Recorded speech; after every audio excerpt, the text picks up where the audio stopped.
वेळाभावी चित्रताईंनी आल्याच प्रतिमा पूजन केलेलं आहे। आपण चित्रताईंचं सगळ्यांनी शब्दसुमनांनी स्वागत।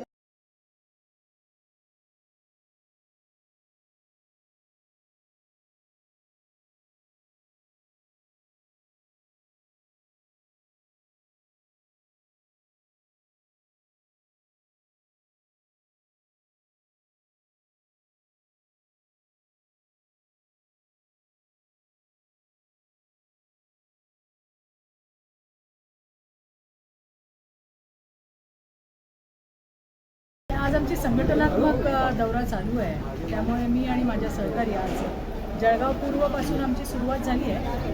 संध्या महाजन आमच्या इथले अध्यक्ष आहेत आणि सगळ्या मंडलाध्यक्ष आणि यांच्याशी येणाऱ्या दिवसात महिला मोर्चाची स्ट्रॅटेजी कशी असेल या संदर्भातली आजची बैठक होती। ताई, बरेच महिलांनी आपल्याकडनं अपेक्षा केल्या आणि आपणही त्यांच्याकडनं बरेच अपेक्षा केल्या काय?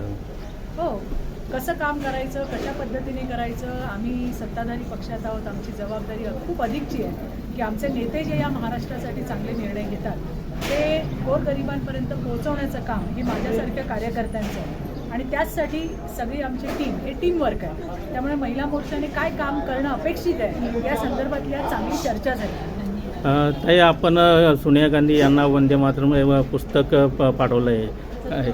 बघा, असं आहे की श्रीमती सोनियाजी यांना आज मी वंदे मातरम पुस्तक यासाठी पाठवलं आहे की जनगण मन हे आपलं राष्ट्रगान आहे, तर वंदे मातरम राष्ट्रीय गान आहे। आणि काल राष्ट्रीय गान चालू असताना सोनियाजी गांधी आणि खरगे साहेब हे एकमेकांशी त्या ठिकाणी बोलत होते, गप्पा मारत होते आणि मला असं वाटतं की हा राष्ट्रीय गानाचा अपमान आहे, या देशाचा अपमान आहे। कारण राष्ट्रगान आणि राष्ट्रीय गान हे दोन्ही आमचे स्वाभिमान आहेत। ते फक्त नाव गांधी असून देशप्रेम येत नाही, तर त्यासाठी नसानसामध्ये आपल्या रगारगामध्ये देशभक्ती असावी लागते। म्हणून मी ते पुस्तक त्यांना पाठवले, ते त्यांनीही वाचावं आणि त्यांच्या लेखालाही वाचायला द्यावं आणि देशभावना काय आहे ती त्यांनी समजून घ्यावी, यासाठी आज मी ते पुस्तक पाठवले। ताई, बरेच जे शासनाची योजना आहे ते ग्रामीण भागामध्ये आणि आदिवासी महिलांपर्यंत पोहोचत नाही, अजून महिलांचं सक्षमीकरण पाहिजे त्या प्रमाणात नाही काय? बघा, मी 29 वर्ष राजकारण आणि समाजकारणात काम करते।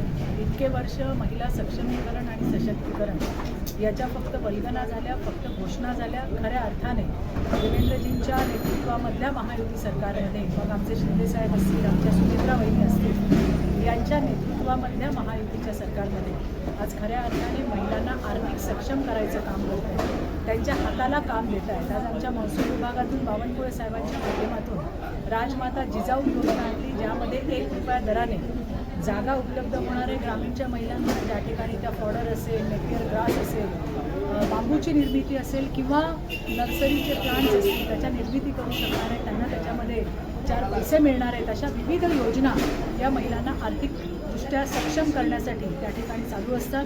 राज्यामध्ये बचत गटांचं फार मोठं नेटवर्क आपल्याकडे आहे आणि त्याच अनुषंगाने प्रत्येक जिल्ह्यामध्ये एक उमेद बचत गट भवन हे सुद्धा राज्य सरकारच्या माध्यमातून बांधलं जाणार आहे आणि त्यामुळे जिल्ह्यामधल्या ग्रामीण भागामध्ये किंवा शहरी भागामध्ये महिला जे प्रोडक्शन करतात त्यांना मार्केट द्यायचं काम सुद्धा सरकार करतं। ताई, उद्या नाशिक येथे संजय राऊत यांच्या नेतृत्वात माहिती नाही, आमचा संघटनेचा दौरा महत्त्वाचा आहे, बाकी कोणी काय करते आम्हाला